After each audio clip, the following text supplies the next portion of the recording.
Amis téléspectateurs, bonjour et bienvenue dans votre reportage du jour. Alors aujourd'hui, nous allons parler du cinéma sénégalais qui est l'un des plus anciens et plus dynamiques du continent africain. Cependant, ce monde cinématographique connaît des problèmes. De ce pas, nous allons à la rencontre des spécialistes et passionnés de ce domaine.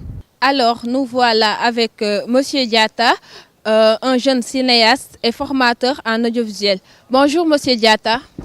Bonjour. Aujourd'hui, nous allons parler du cinéma. Comment trouvez-vous le cinéma sénégalais? Alors, le cinéma sénégalais, de manière générale, je peux dire qu'il y a des avancées en ce moment même. Parce que, comme si vous le constatez bien, bon, personnellement, il y a des gens qui se disent qu'il y a deux vagues, c'est-à-dire le conflit de génération. L'ancienne génération et une nouvelle génération. Alors, parmi l'ancienne génération, ils sont toujours là, les Moussa Touré et Moussa Sen Absa, que vous voyez, qui accompagnent toujours les jeunes. Mais avec cette nouvelle vague de génération que nous avons avec Alain Gomis et les autres, les jeunes cinéastes de ma génération qui sont là, vraiment, je dirais qu'il y a des avancées. C'est ce qui nous a valu également le double étalon d'or du Sénégal au FESPACO.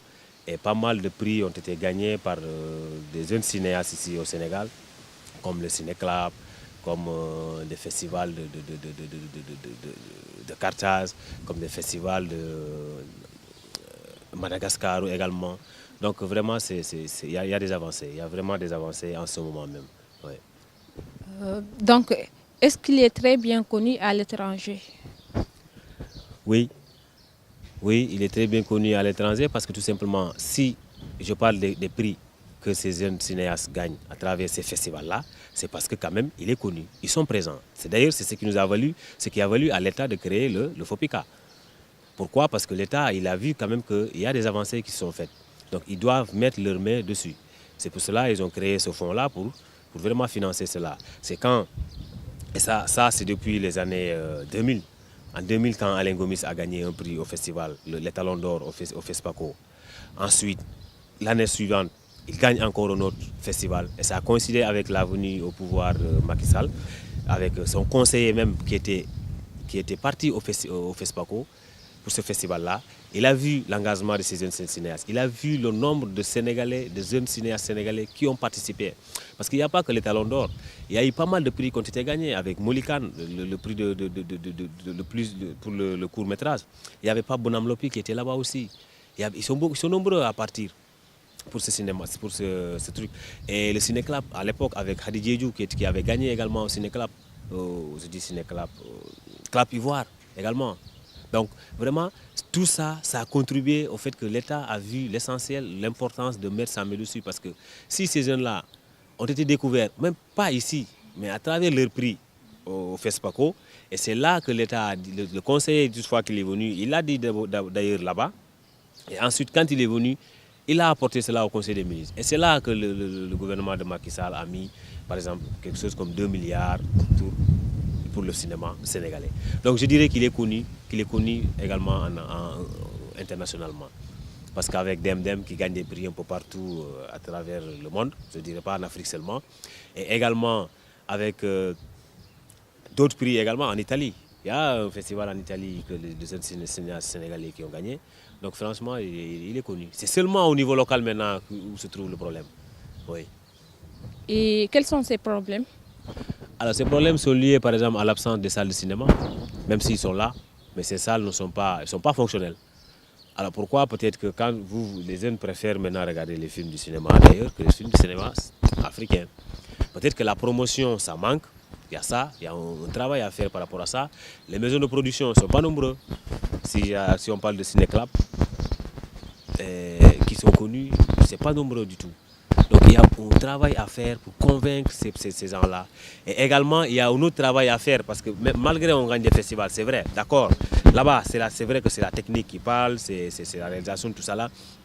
Mais également, il faut que le ministère ici, il faut que les gens fassent en sorte que la population sénégalaise embrasse vraiment leurs produits en audiovisuel.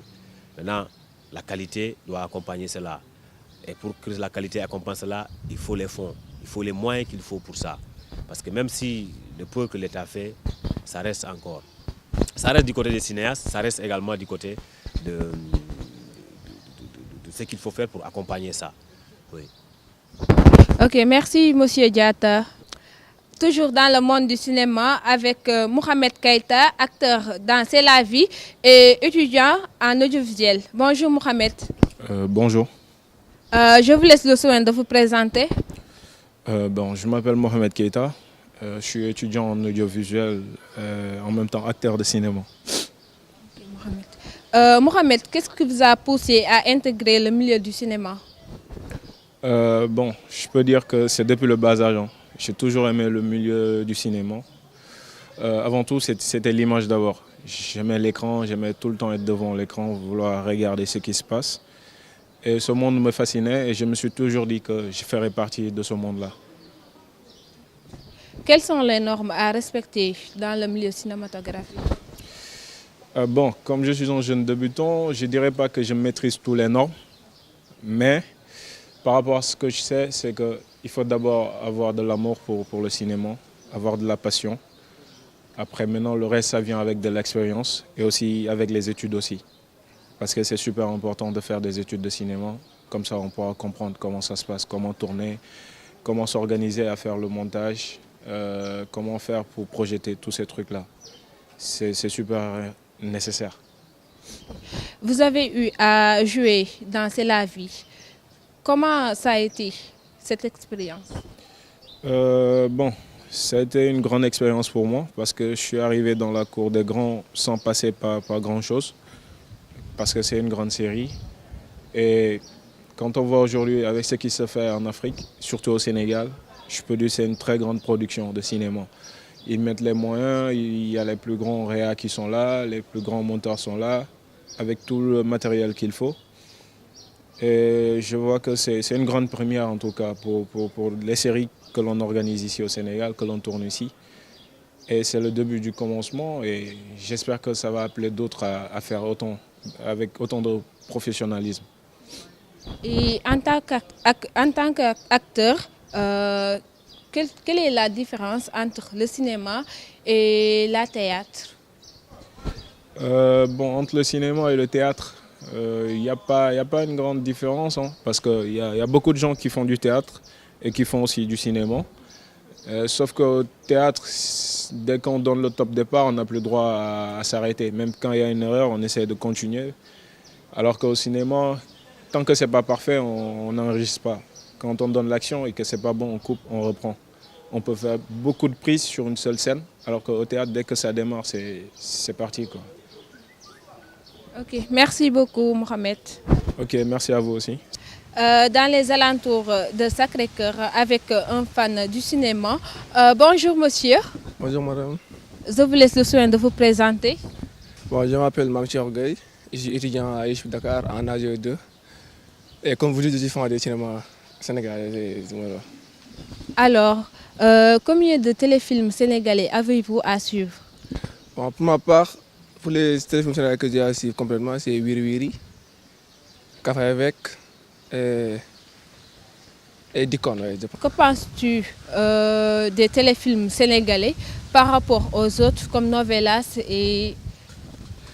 Pour ma part, les téléfilms sénégalais, ils sont dans l'évolution quand même. Donc, si on regarde 10 ans, 5 ans en arrière, on n'avait pas ces genres. On avait juste des pièces théâtrales sur scène qui duraient 1 heure de temps après. Maintenant, on a des séries qui peuvent durer pendant 1 an ou plus. Et les Ousmane Sembène, les autres? Donc je pense que sur le plan cinématographique, on fait des progrès considérables, à mon avis. Ma semaine, j'ai suivi Guelwaar, j'ai suivi Sam Almet, et plein de trucs, j'ai oublié des fois les titres, mais j'ai suivi plein de films d'Ousmane Sembène. Ouais. Est-ce que vous y trouvez du professionnalisme? Du professionnalisme. Pour le professionnalisme, on va en juger plus tard, parce que des fois tu vois des téléfilms, tu te dis, voilà. C'est pas trop engagé. Des fois, ils coupent juste ce qui est à l'étranger, sans même savoir les buts. Je pense que le professionnalisme, ça manque un peu. On peut encore améliorer sur le plan professionnalisme. On peut faire mieux sur le plan professionnalisme, je pense. Ok, merci beaucoup. Ok, merci, mademoiselle. Ok, merci.